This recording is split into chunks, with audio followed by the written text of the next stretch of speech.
Welcome to another T-Rex Talk. This is Isaac Botkin, and this particular T-Rex Talk is one of the audio-only, podcast-only versions. This one was not a YouTube live stream.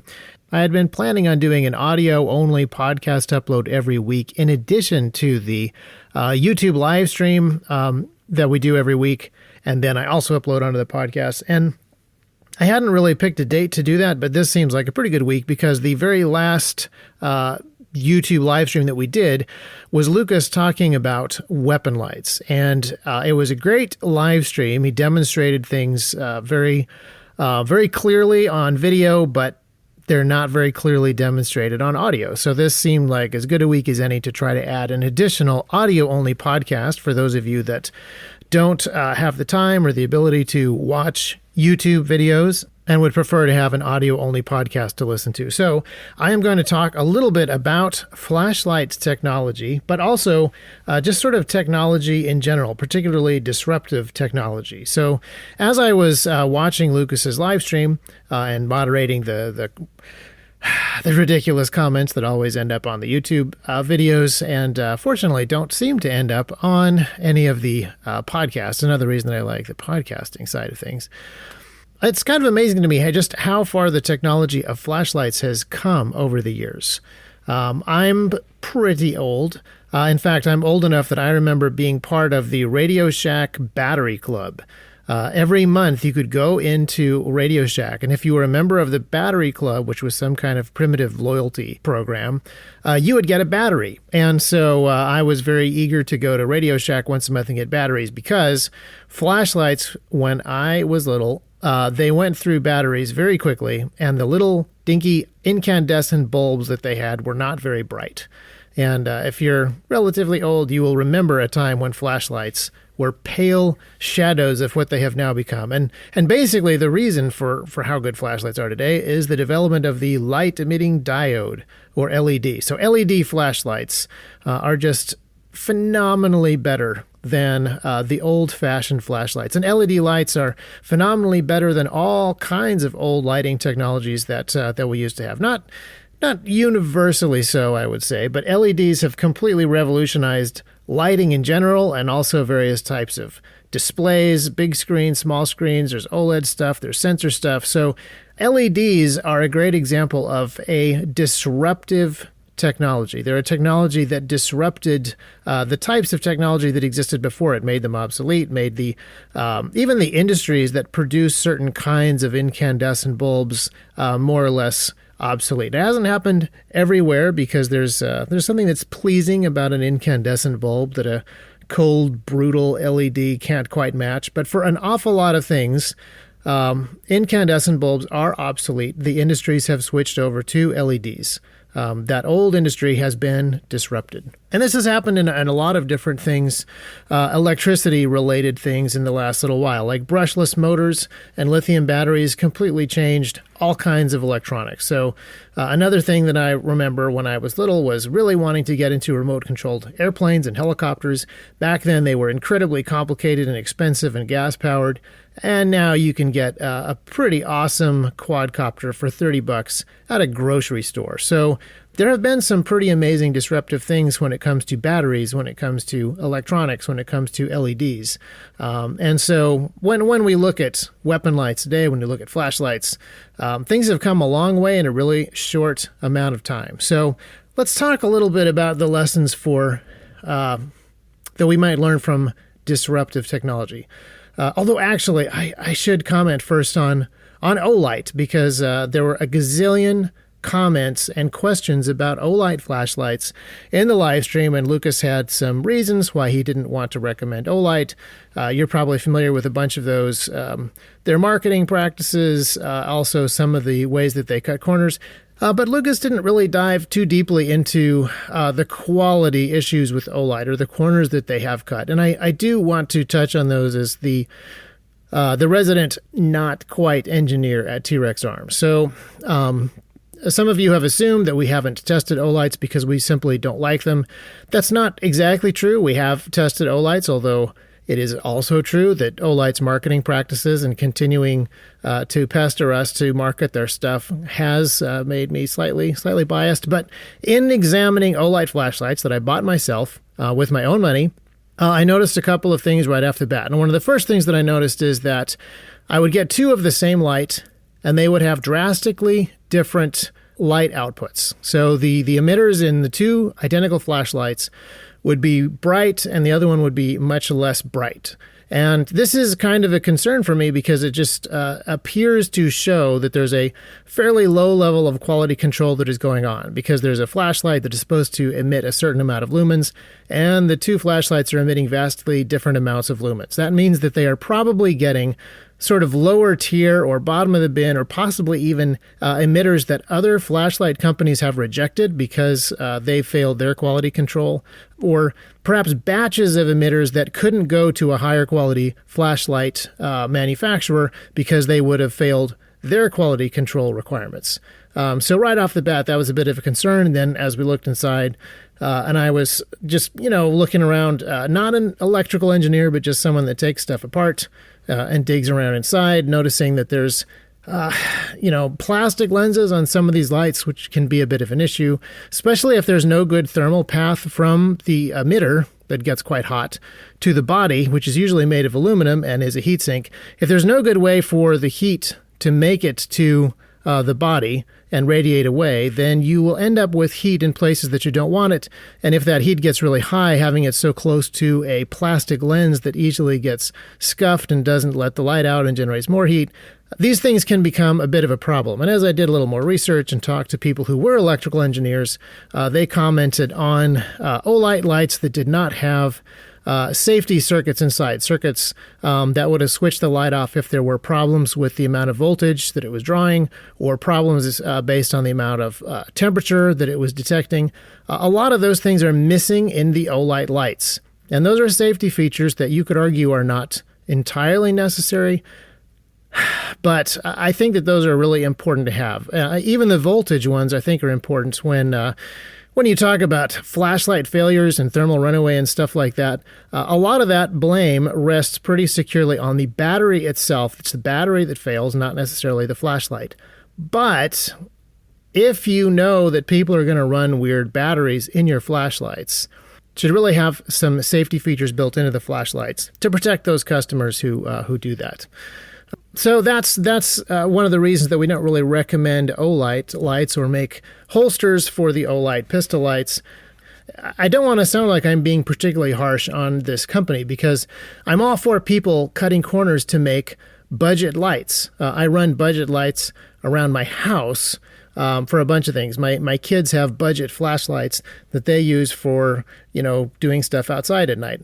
But I'm also for people who are really pushing the limits of the technology and pushing the limits of voltage and pushing the limits of heat management to get maximum brightness. But I don't want people pushing the limits of performance and pushing the limits of cost-cutting, corner-cutting budgetary measures at the same time. And a lot of times, it feels like that's what Olight is doing. And again, one of the things that is confusing about Olight is they have so many different models, it's very hard to keep track of which is which. And the way that they market their lights doesn't make it clear which lights are for which purpose exactly. But obviously, the weapon lights are meant to go onto weapons. And when we talk about weapon lights, I would say that sheer performance must come second to reliability. When you're carrying a weapon light, you're carrying something that's going to get banged around a lot. It has to deal with recoil. It has to deal with additional heat and blast coming from the muzzle. It's going to have significantly impaired heat dissipation because it gets carbon buildup on the body or on the lens, which causes even bigger heat issues. And then just, all the other types of abuse that a pistol light is going to get. It really has to be something that is rock solid, because it's something that you are going to depend on in a life or death situation. So that's part of the reason that we have the stance that we do with Olight, always paying attention to what they are developing, because I do think they are pushing some technological envelopes. They're just doing it in a way that makes me not want to trust their product as an everyday carry weapon light.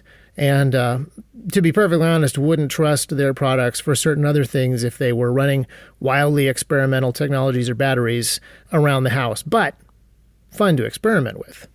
I will admit that as an engineer-ish person at T-Rex, who is more and more involved in engineering and more involved in mass production stuff, I have gotten a lot grumpier about, really testing stuff and really consistent QC.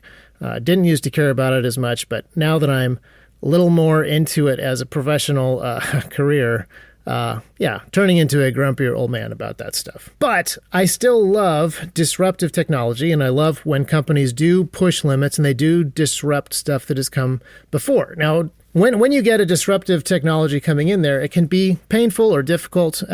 And that was one of the things that happened when LED flashlights first came onto the market. I had significant brand loyalty to Maglite. I carried a mini Maglite. I was convinced that it was the best possible flashlight that could ever be.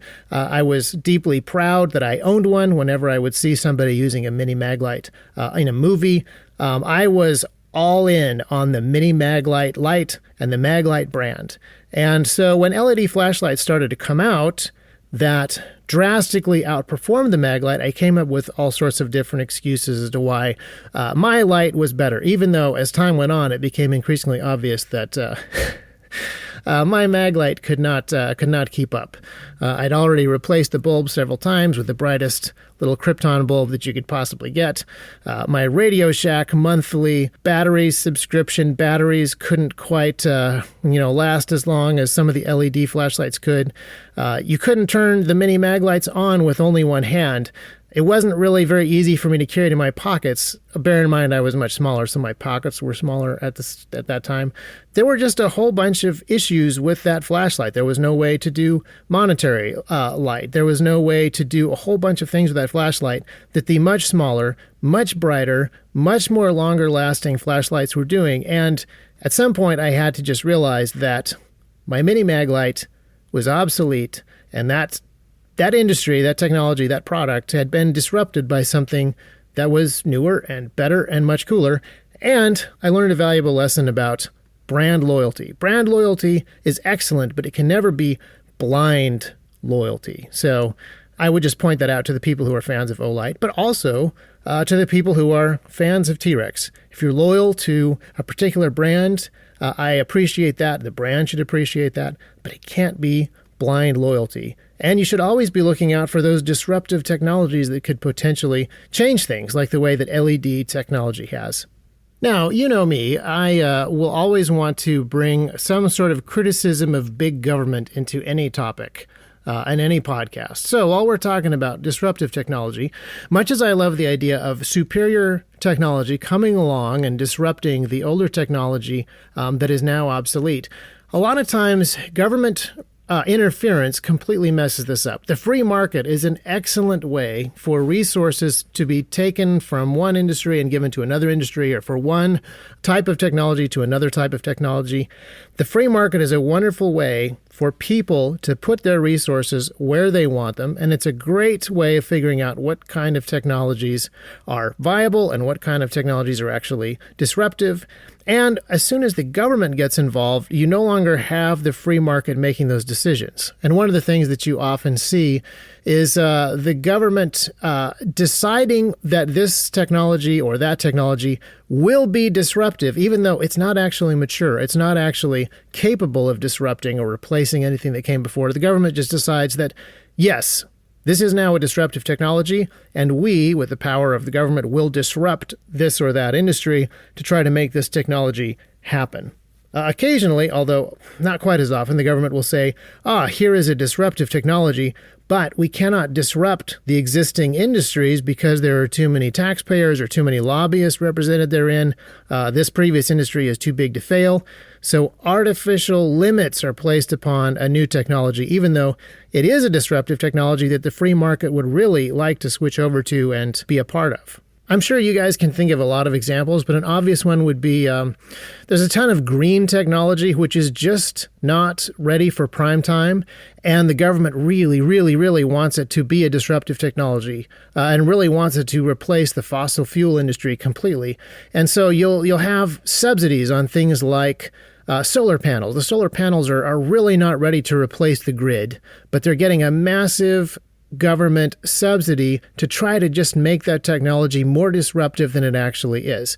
Or biofuels. Biofuels are also inferior to fossil fuels, and yet the government has the capability of creating gigantic ethanol subsidies, and they desperately need to do something with all of that corn that they are paying farmers to grow and then not put on various other markets. So you end up with situations where a technology gets way, way, way more push from the public sector, and it does not match up at all with the interest that the private sector has for that technology or for that product. That's why it's easier to see disruptive technologies come along in smaller areas, like the flashlight industry. The flashlight industry didn't have any players that were too big to fail, and so when LEDs came out, there were not gigantic government sanctions preventing the LED flashlights from replacing the gas station flashlight market. The LED emitters came out, they went into flashlights, they became affordable to customers. Customers started buying those rather than the incandescent light flashlights, and it just happened. We get a superior product for what is now, after several years, a lower price. The government did not get involved. There wasn't a lot of protectionism happening. There wasn't a lot of subsidies happening. The free market picked the technology that it preferred, and now we all have much better flashlights for lower prices. And if the government had stepped in and regulated stuff, we'd probably still have 20-lumen gas station flashlights that, last a few minutes on a couple of D-cell batteries, and then the fragile old filament bulbs that burn out all the time. Imagine if we had a giant overarching totalitarian government back in 1879 when Thomas Edison invented the light bulb. They would have regulated him down to nothing just so that they could save the whale oil industry. Whale oil lamps and the whaling industry was just too big to fail at the time, and so, there were too many jobs in the gas industry to let electric lights become a thing. There would have just been so much restriction and regulation on that, and so many subsidies for the whalers and so many subsidies for the pipe fitters that it would have been really difficult for Thomas Edison to make any headway whatsoever.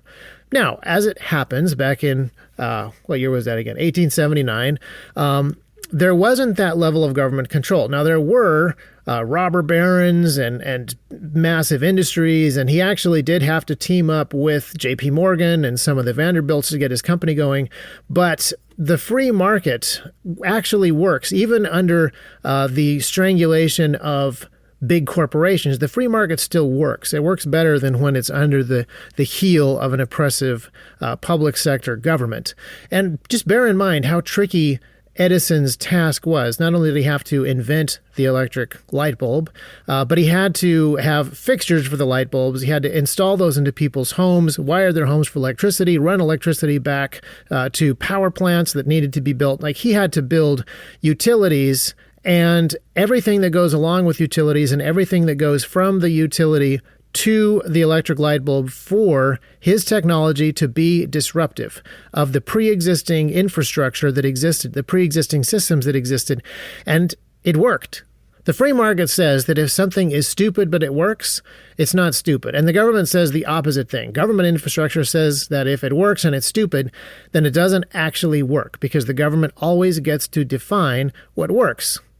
Although, to be honest, the government always gets to define what is stupid. Now, I love technology and people developing new technologies and new tools to accomplish things and solve problems. And the free market, again, is great at determining which of those things are actually viable, which of those things are actually useful, even though it may take a while, and it may take people like Edison and J.P. Morgan and Vanderbilts to actually build out the infrastructure to prove whether or not a piece of technology is any of those things, even though it may take time for there to be enough adoption for us to actually make sure that these things are useful. It's just a fascinating thing for me to study, and it's a fascinating thing to see it play out over time as one piece of technology that advances civilization gets replaced by another piece of technology that advances civilization even further. Now, there's a lot of talk about what the downsides are to disruptive technologies, because stuff is getting disrupted. There are things that are made obsolete.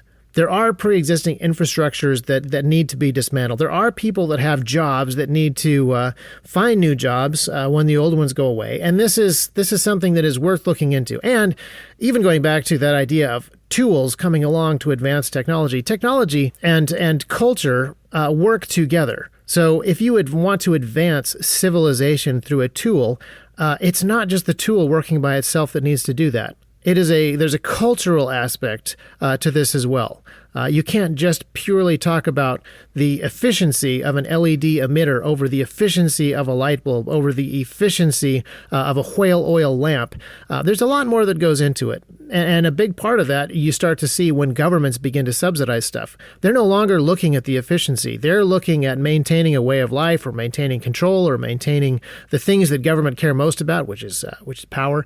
But when you actually have cultural and civilizational based goals that take efficiency and the free market very much into account, they also will define the problems that you're trying to solve with technology. And I think that's just an amazing thing to study. And especially today, when there's a whole bunch of really fascinating pieces of technology that are not just on the horizon, but pre-existing. We have 3D printers getting better and better, and we have cryptocurrency and quantum computing. We have a whole bunch of interesting things that are about to come into play. And these things are not just tools. They also have some significant cultural and civilization building aspects to them. And they are, as you might imagine, the subject of much debate, both in the private sector and in the public sector. 3D printing technology is fantastic for the private sector, but the public sector tends to be a little bit concerned about it because it's too easy to 3D print guns. Encryption and cryptocurrency are things that the private sector sees massive uses for, and the public sector is worried about because it undermines or erodes existing systems that they have control over. So we have technology that has the capability of being disruptive, and then there's the existing structures that don't necessarily want to be disrupted, pushing back. So this is a really interesting thing to think about and to talk about. And on the next audio podcast, I want to get into automation, because automation is one of the pieces of technology that usually gets the most pushback. Going all the way back to the late 1700s in England, automated looms were being destroyed by a group of people called Luddites. Contrary to kind of the modern definition, they weren't opposed to technology per se, but they were definitely opposed to these automated looms because the automated looms were, they thought, going to take away their weaving jobs. So they were going around smashing up looms and protesting the automation that was becoming more commonplace inside of factories. So once again, you see a disruptive technology coming onto the scene, and some people are excited by it. Some people are worried about it. And that's an interesting one to study because there is pushback from the workers. There's reactions from the owners of these factories. There's reactions from the people who are buying the products. And then, of course, the British government gets involved. And that's an interesting one to look at. So in the next audio podcast, that is what we'll be covering. We'll be talking about automation, specifically the Luddites, but then also talking about politicians that have wanted governments to control and limit the amount of automation that we put into place today. And I'm talking about automation also because we're automating a bunch of stuff in the T-Rex shop right now, and it's something that's just very much on my mind and is very fun to talk about. So once again, the plan is hopefully to once a week have a T-Rex talk live streamed on YouTube with video, and that's going to be about an hour. And then also once a week, probably on Mondays. Mondays feel like a good time to release these Monday mornings. Have a 20-ish minute audio podcast, which for now is probably just going to be me talking because I can make that happen. But later on down the track, I would love to have these turn more into conversations. Yeah, let us know again how we're doing, the different stuff that you want to hear us cover, whether or not this is something that is beneficial. At this point, the podcasting experiment is still very much an experiment, but we do see that downloads are rapidly increasing. So thank you so much, guys, for downloading, for sharing it with different people, and for listening. And we will talk to you next week. Thanks.